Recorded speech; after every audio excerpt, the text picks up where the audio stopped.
الله الرحمن الرحيم.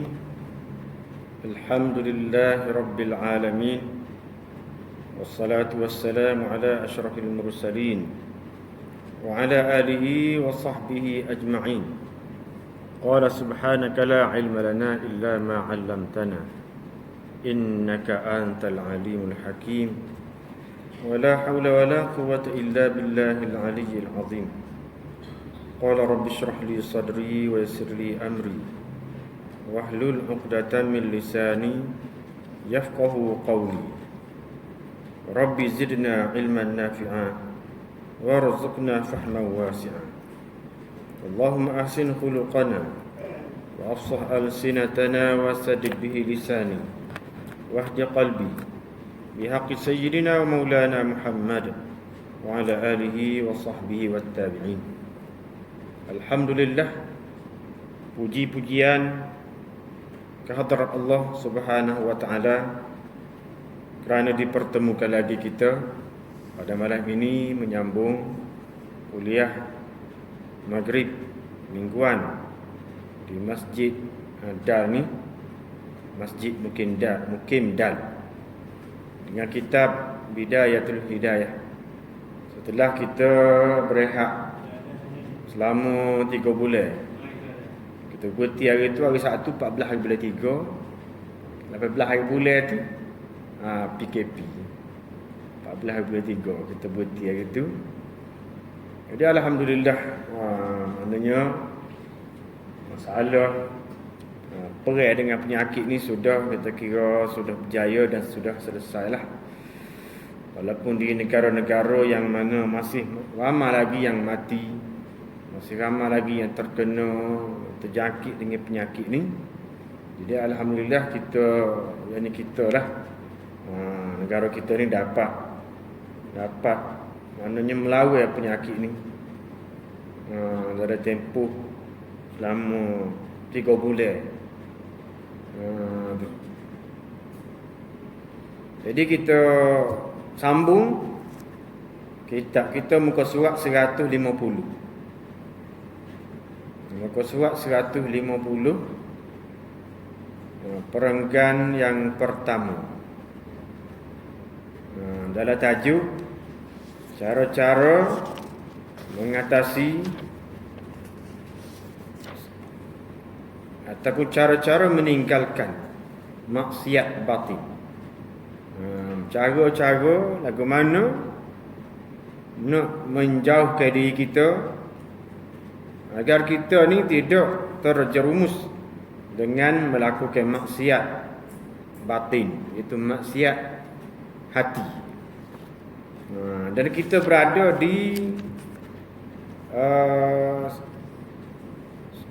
cara meninggalkan sifat ujub. Sambungi dia. Kata pengarang rahimahullahu ta'ala, wa nafa'ana bi'ulumihi wa barakatihi fid darain amin. Sepatutnya janganlah engkau melihat kepada seseorang kecuali engkau melihat bahawa ia adalah lebih baik di sisi Allah daripada engkau. Bagaimana tu? Bila kita ni duk perhati tenung tengok korang, maka bila kita tengok seseorang tu, kita jangan pandai hina kau dia. Jangan kita pandai hina, jangan kita perlekeh kepada seseorang tu.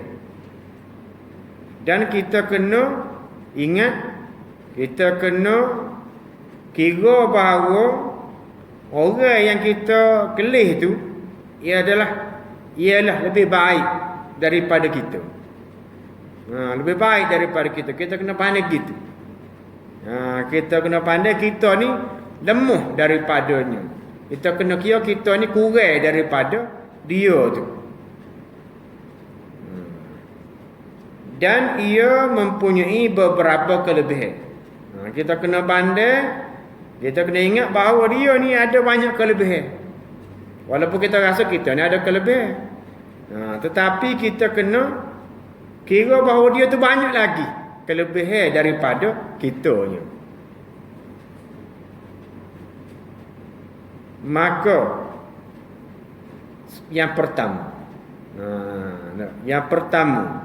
maka jikalau engkau melihat, bila kita melihat orang yang lebih muda, kita tua dah, kemudian mari lalu depan kita orang yang muda pada kita lagi, kita umur 50, orang lalu depan kita tua umur 40 contohnya. Orang yang lalu kita, bila kita melihat ataupun orang tu lalu depan kita, ataupun kita duk ingat orang tua orang ni muda pada kita ni, maka hendaklah engkau berkata, bukan kata kecek we bobeng atau pelik pula. Wano kecek sorang dia ni. Maksud dia berkata tu dia adalah hati. Kita pun kecek hadithun nafsi. Kata dalam hati, kecek dalam hati. Kita katakan budak ni, ataupun budak-budak ni, kita kenal orang tu, orang ni, ataupun budak lalu, budak-budak muda lalu depan kita dengan mutu, kita kata budak-budak ni belum pernah lagi membuat maksiat. Budak-budak ni belum lagi membuat maksiat. Sama ada budak ni orang remaja, sama ada budak ni tak balik lagi, sama ada dia ni kita kata muda pada kita lah. Bila muda pada kita, maka kita kena anggap dia ni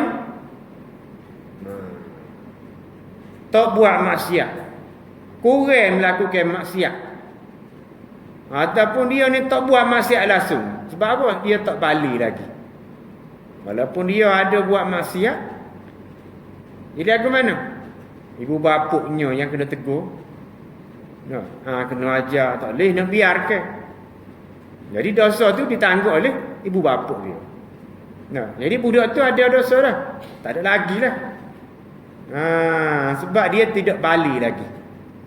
Bila balik baru dikira dosa dan maksiat yang dia lakukan tu. Budak-budak ini belum pernah lagi membuat maksiat kepada Allah. Tengok budak-budak umur 10 tahun, 9 tahun, 12 tahun tak balik lagi ni. Jangan kita pandai budak hingusai ni, budak-budak main kotok ni, budak-budak tahu tiga apa ni. Budak-budak tak cerdik ni. Jangan pandai lagu tu. Jangan menganggap begitu. Kerana apa? Kerana tujuannya nak melatih kita ni sifat merendah diri. Nak latih kita supaya ada rendah diri dalam hati kita ni. Sebabnya kalau kita ada anggap budak-budak ni tak reti lagi, tak pandai lagi, tengok mai kursi, kita ada anggap gitu, bermakna kita mengangkat diri kita lah tu. Kita memuliakan diri kita, kita bangga dengan diri kita.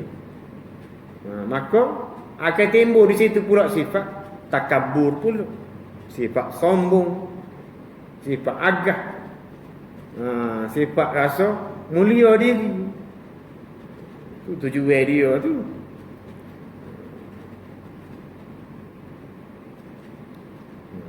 Sedangkan dalam hati kita ni kita duk kecek ni, hadis nafsi ni. Sedangkan aku sudah banyak berbuat maksiat. Sedekah aku ni tua dah.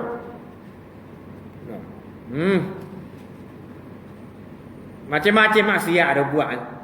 Macam-macam dosa dah buat. Dosa mulut, dosa mata, dosa telinga, dosa kaki, dosa tangan, dosa perut, dosa kemaluan. Macam-macam dosa dah ni. Dia tak balik lagi, tak ada dosa lagi. Ataupun dia tu baru belasan. Tak apa cerdik lagi. Bermakna dia ni tak cerdik nak buat dosa. Kerana apa? Kerana dia bila orang ni, kadang-kadang bila orang ni pandai macam-macam pula dia buat ni. Celikor, panggil orang celikor. Culah, celikor. Jadi banyak peluang nak buat dosa. Jadi kalau orang tu kurang pandai sikit, dia kok mana depan dia buatnya. Kok mana nampak depan dia buat. Situ pula kita kena anggap macam tu. Maknanya dia ni tidak banyak dosa, ada dosa pun sikit saja.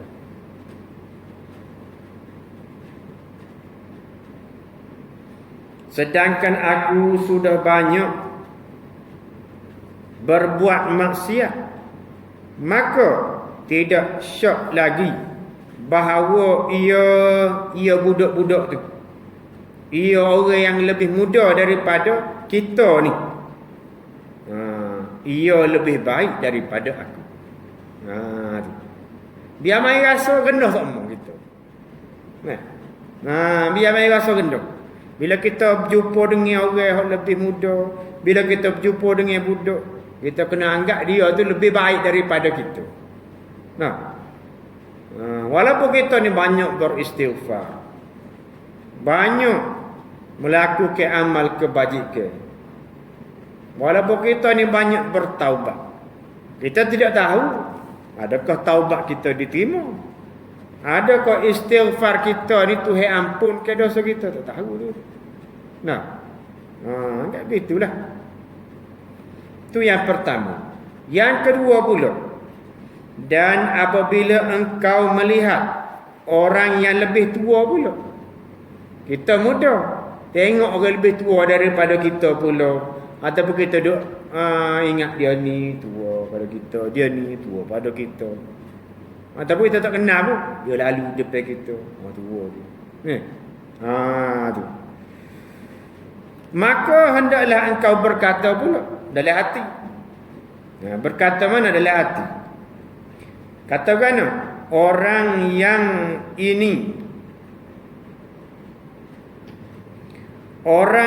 ini menyembah Allah. Orang yang lebih tua ni, mana dia? Orang yang lebih tua ni, lalu depan dia ni, kita duk ingat orang ni.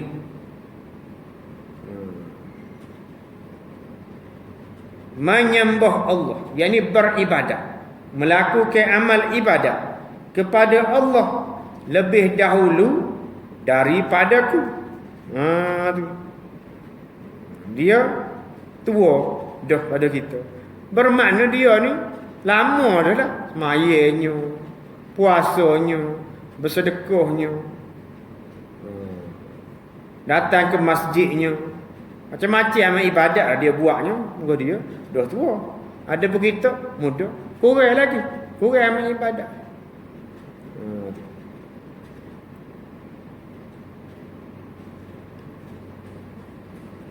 Maka tidak syok lagi bahawa ia lebih baik daripadaku. Jadi ia lebih baik pula daripadaku. Macam ni kita tua, kita tengok orang lebih muda daripada kita, kita kena pandai dia lebih baik daripada kita, kita lebih kurang daripada dia. Kita ni pula, kita ni orang muda, kita nampak orang tua pula. Kita duk bayar, kita nampak orang tua ni, orang ni, kita kena ingat bahawa dia tu banyak lagi amal ibadat pada kita. Kita muda, mestilah kurang amal ibadat. Situ pula. Itu yang kedua. Yang ketiga pula, dan apabila engkau melihat, yang ketiga ni, bila engkau melihat orang yang alim, orang yang tok guru, para ustaz, asatizah, ulama, maka lagu mana pula? Hendaklah engkau berkata dalam hati, orang yang alim ini, orang yang alim ni, tok guru ni, tok syekh ni, telah dikurniakan kepadanya bermacam-macam pemberian. Allah Ta'ala telah kurniakan macam-macam lah. Pemberi ke apa? Pemberi ilmu. Yang mana pemberian yang tidak dikurniakan kepada pemberi ilmunya, taufiknya, hidayahnya, amal ibadatnya, amal solehnya, menjauhi dosa dan maksiatnya. Orang alim ni kita kena anggap bahawa Allah Ta'ala telah mengurniakan kepadanya anugerah pemberian yang banyak. Yang mana pemberian itu tidak diberi kepada diriku ni, dan ia telah sampai ke martabat yang aku tidak sampai kepadanya.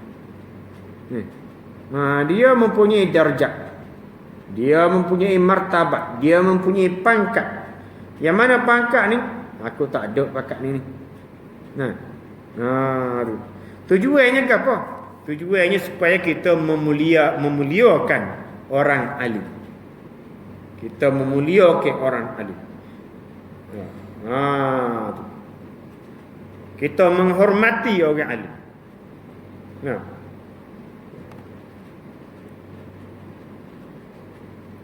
Dan ia mengetahui perkara yang tidak aku ketahui.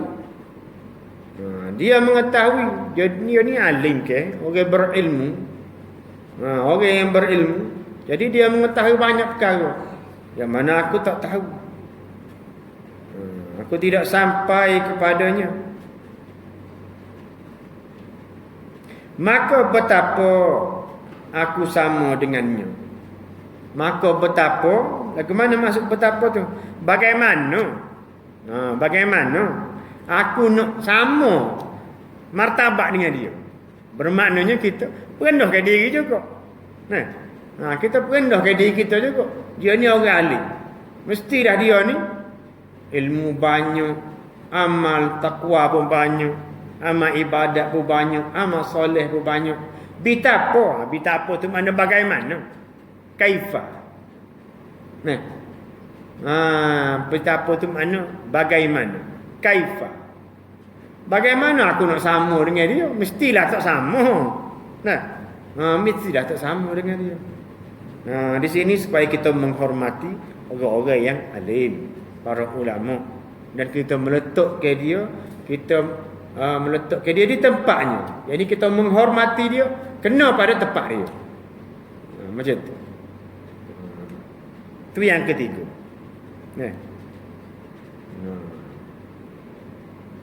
Yang keempat pula, dan apabila engkau melihat orang yang jahil pula.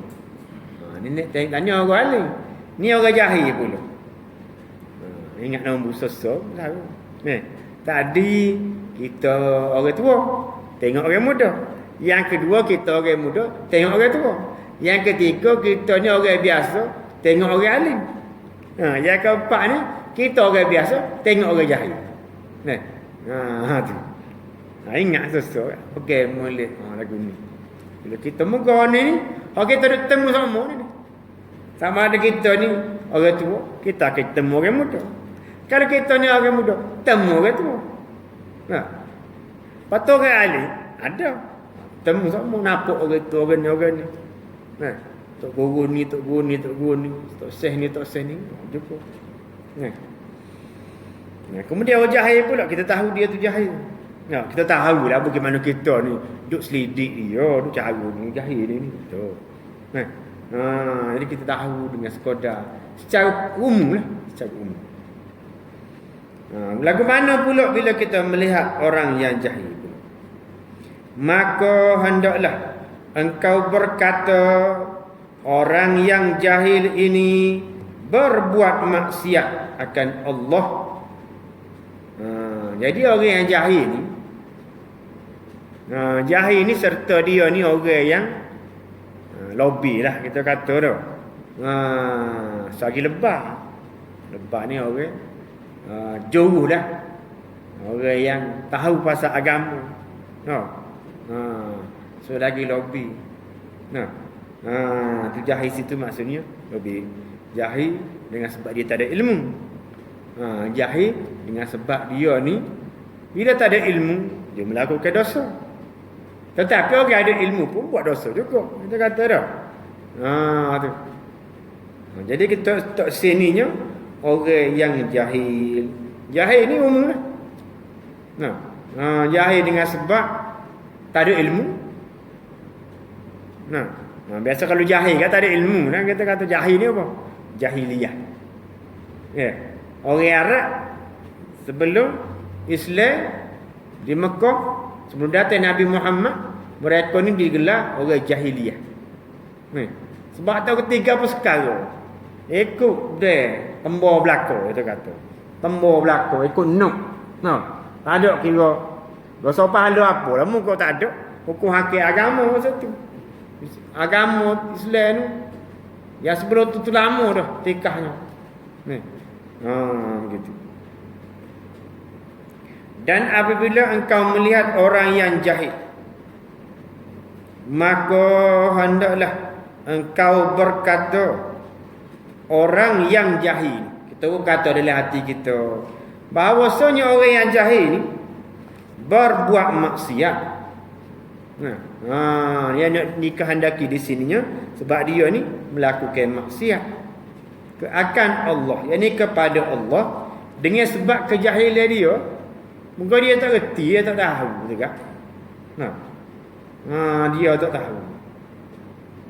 Dia cerai isteri dia, tolak 3, tapi dia tak tahu. Dia dengar kecik tolak 3, redaknya tolak 3 dia. Tapi dia tu sebab dia tak reti. Bila tolak 3, tak boleh duduk bersama dah lah. Hidup bersama dah, tapi dia tak reti. Tapi dia jahil dengan sebab apa? Dia tak semaya. Dia tak tahu semaya itu wajib. Siapa tak hati jahil doa lah tu. Sebab semaya ni dia kira dalam istilahnya amrun minad din bid darurah. Perkara yang maklum dalam agama. Tak dapat tidak mesti semua orang tahu belaka. Bila agama Islam mesti tahu semaya ni, semaya fardu. Dia tu jahil doa, siapa tak tahu. Dengan sebab kejahilan dia, dengan sebab tak mengajinya, dengan sebab jauh dengan agama, dengan dosanya banyak. Kali jadi hilang gitu. Jahil tu. Dia jahil tak tahu. Ini bahagian jahil tidak melakukan amal ibadah. So lagi jahil dia melakukan dosa pun. Dia minum air arak. Dia minum arak. Dia jahil tak tahu arak tu haram. Dia minum arak pula. Ni orang dia panggil jahil. Tak tahu maksiat kau tidak, dosa kau tidak ni. Jadi bila kita melihat orang yang jahil, maka hendaklah engkau berkata bahawa orang yang jahil ini berbuat maksiat akan Allah dengan kejahilannya. Dengan sebab dia jahil dah, dia tak tahu. Tetapi adik kita pula, aku mengerjakan maksiat. Aku ni dah dia jahil, aku ni tahu dah juga murid dia tahu dia tu jahil. Paling-paling tidak biasa-biasa pun tahu juga kita kata. Dia tu nak kau tak tahu nak tak semayanya. Jadi mungkin dengan sebab dia tak ada ilmu, maka dia tu jahil. Sedangkan aku ni buat maksiat juga. Buat maksiat. Tetapi aku tidak jahil, dia kata. Dia kata aku mengerjakan maksiat beserta dengan ilmuku. Jadi aku tahu. Maka Allah boleh berhujjah ke atas diriku. Tuhan boleh dakwa kita ni di hari akhirat nanti. Hei mamak, bapa membuat maksiat sedekah kamu tahu bahawa dosa maksiat sekian ni membuat juga tu bapa. Ada pun orang jahil ni. Lagu mana Tuhan nak dakwa dia? Hei Ali, membuat maksiat. Ali kata aku tak tahu. Aku tak tahu, aku tak mengaji. Dia boleh boleh tahankan diri dia. Dengan sebab dia cahaya tu lah. Tu. Bukan di sini nak suruh kita ni tak mengaji. Bukan di sini nak menunjukkan kita ni sebab tak semai, tak belajar, bukan lagi tu. Jadi dengan sebab dia tu, ilmu mula-mula lagi dia tak ada dah. Dari bahagian ilmu tu dia tak ada dah situ.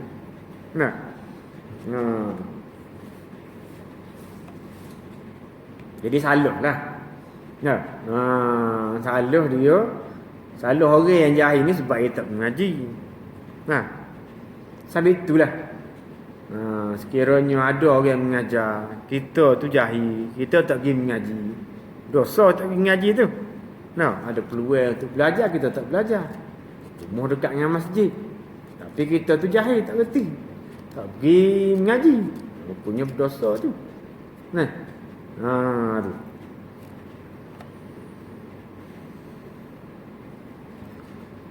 Dan aku belum tahu lagi bagaimana aku akan mengakhiri kehidupanku ni pula. Tahu lagi dia tu walaupun jahil ni dah namakan jadi dia mengajinya. Tuhan bagi taufik dan hidayahnya kepada dia. Lalu mengaji bukan main. Siapa boleh jadi mufti kau? Siapa boleh jadi qadhi, siapa boleh jadi ulama? Tahu. Adapun kita ni, dia kata aku ni tak tahu lagi akhir kehidupan aku lagu mana ni. Begitu. Yang kelima dah. Ayat kelima pula. Yang kelima. Dan apabila engkau melihat orang yang kafir pula. Jumpa dengan Ahcong. Jumpa dengan Mutu Sami. Ada Sain, orang Cina. Orang India, orang Sia kita kata. Bila kita melihat orang kafir, maka lagu mana pula hendaklah engkau berkata dalam hati, aku belum tahu lagi, boleh jadi nanti ia masuk Islam. Dia tahu mungkin pas ni dia masuk Islam ke, lalu ia mengakhiri hidupnya dengan husnul khatimah. Gapo husnul khatimah? Mati dalam keadaan yang baik atau beriman. Mati dalam amal soleh. Mati hari Jumaat. Mati di bulan Ramadan. Mati di Mekah ketika buat haji umrah. Mati duk mari bulan alik masjid dia kata. Molek dah tu belakang. Comel dah. Husnul khatimah. Jangan mati. Mana? Duduk di dia adik sia. Duduk tengah ngoruk dia kata. Contoh itulah. Duduk teguk aruk di pak kelab malai kau. Sama dah dah. Pergi kau ni pula cari barang kau. Kau si. Tengah duk buat maksiat mati kita kata. Tu mati dalam su'ul khatimah pula. Su' pengakhiran yang buruk. Su' tu buruk, khatimah pengakhiran yang buruk.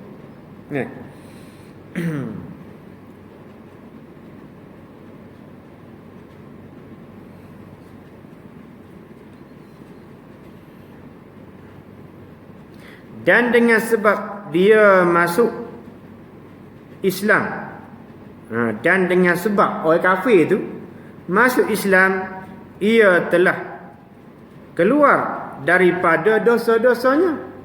Bila masuk Islam, maka Allah Ta'ala akan gugurkan segala dosa-dosanya. Kalau sebelum itu dia berzina, dia bunuh orang, dia apa nama buat dosa lah. Macam-macam dosa dia buat. Bila dia masuk Islam, maka bersih berlaku. Bersih, suka bertaubat. Bersih, tak ada langsung dah, habis dah.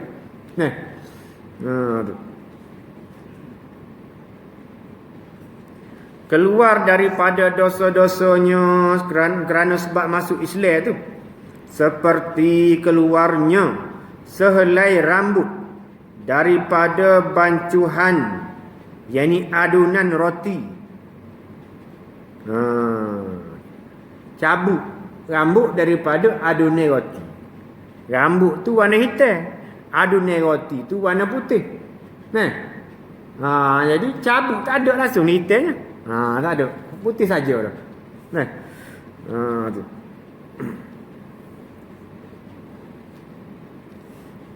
Sedangkan aku, apa ayat? Wal iyadu billah.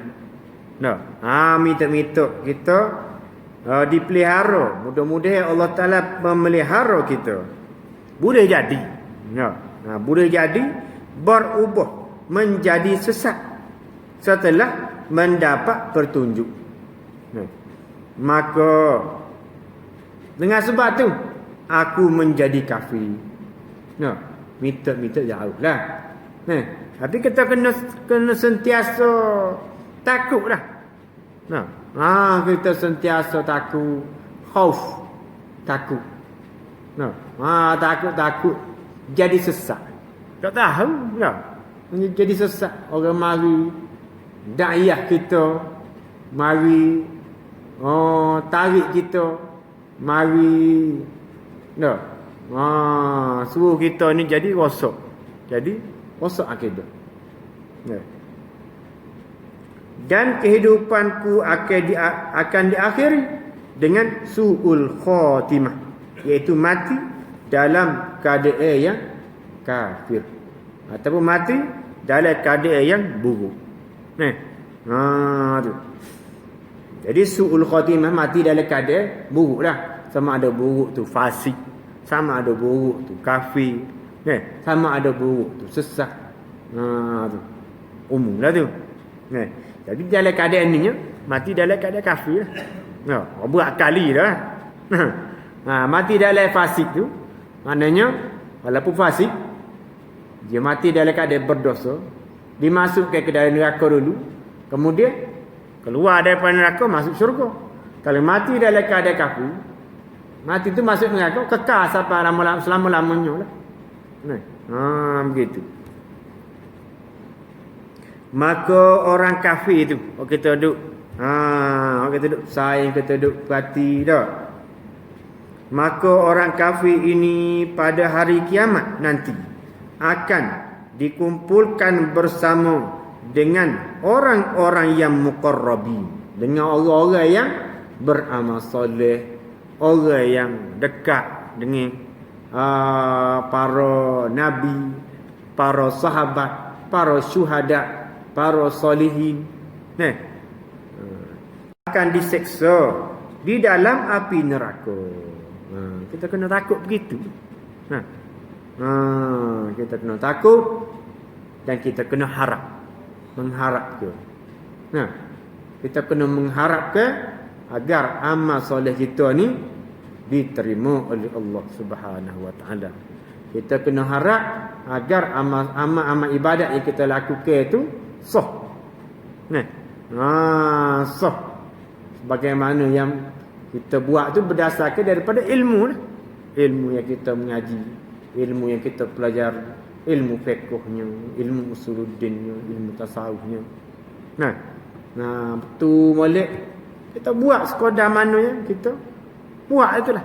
Setakat ni kita buat. Okey, ikut dah. Lepas tu kita berserahlah kepada Allah Subhanahu Wa Taala. Jadi kau tak jadi, terima kau tak terima, serahlah. Tu dipanggil mengharapkan. Khauf tu pula takut. Takut kita mengakhiri kehidupan kita dengan buruknya, su'ul khatimah. Tu kena takut tu. Tidak tahu ke mana depan hari ni. Jadi ni dah berapa perkara tu? 5 perkara. 5 perkara ni maknanya cara-cara nak menghilangkan, cara-cara nak menyembuhkan hati kita daripada penyakit ujub. Penyakit bangga diri. Kata kunci dia nya, kita kena rendah diri. Rendah diri. Walaupun kita rasa kita hebat setara mana pun, kita kena merendahkan diri juga. Kita kena menganggap bahawa diri kita ni kurangnya, lemahnya, tak pandainya. Kurang amat ibadatnya, banyak dosanya. Gitu. Anggap gitu sama. Tak ada rasa lebih sama, cukup sama. Bila kita rasa lebih cukup sama, kita jadi malas lah. Malas nak buat ibadat. Majin doa. Banyak dah kuat. Malas duk buat semaya tahajud. Tadi semua semaya sunat duha. Patu mai ke masjid semua. Semaya sunat qabliyah ni, ba'diyah ni. Romel molek dah ni. Tu. Bila rasa lagu tu, saja dah tu. Saja dah. Dia jadi bangga diri dah tu. Bila bangga diri, amalan kita jadi seperti debu-debu tanah yang berterbangan. Tak lekat sikit abu. Tak nak pegang sikit abu. Tak nak buat sipir untuk jadikan dana kita di akhirat nanti. Tak nak apa.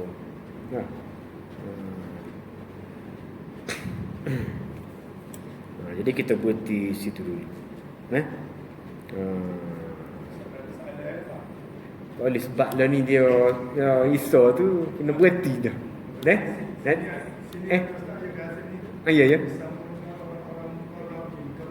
Apa dia muqarrabi dah? Muqarrabi ni kalau kita kata karib. Apa karib? Dekat. Kawan karib. Jadi karib ni bahasa Arab ni.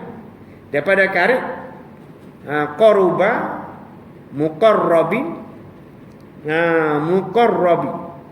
Muqarrabi ni orang yang dekat. Dekat ke apa? Dekat dengan Allah. Bukan dekat sekali tu dah. Dekat tu maknanya dia ni orang yang mulia di sisi Allah. Itu makna dia. Orang yang mulia di sisi Allah.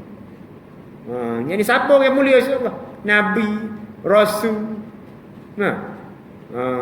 malaikat. Orang yang mati syahid. Orang-orang yang benar, siddiqin.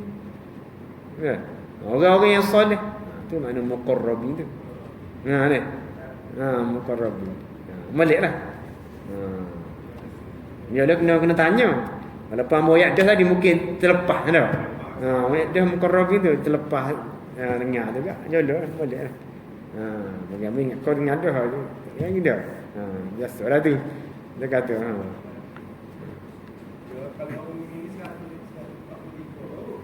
mana Rumi? 143. Sebab dia Rumi tu dia kecil sikit. Tulisan apa kecil sikit. Jalan. Jalan. Ambo ayat hok Jawi. Sebab pergi hok sekolah Jawi. 143 ni. Molek nanti minggu depan kita ayat 143 juga. Kalau hak Rumi ni. Wallahu subhanahu wa ta'ala a'lamu ilmuhu atam. Yang baik dari Allah Subhanahu wa taala yang lemah dan kekurangan itu adalah kelemahan dan kekurangan. A'udzubillahi minasyaitonir rajim. Bismillahirrahmanirrahim. Alhamdulillahi rabbil alamin wassalatu wassalamu ala asyrafil mursalin wa ala alihi wa sahbihi ajma'in. Allahumma iftah 'alaina futuhal 'arifin wa wasi' arsaqana wa nawwir qulubana waj'al a'malana khalisatan liwajhikal karim ya rabbal alamin. ربنا آتنا في الدنيا حسنة وفي الآخرة حسنة وقنا عذاب النار وصلى الله على سيدنا محمد وعلى آله وصحبه وسلم. الحمد لله.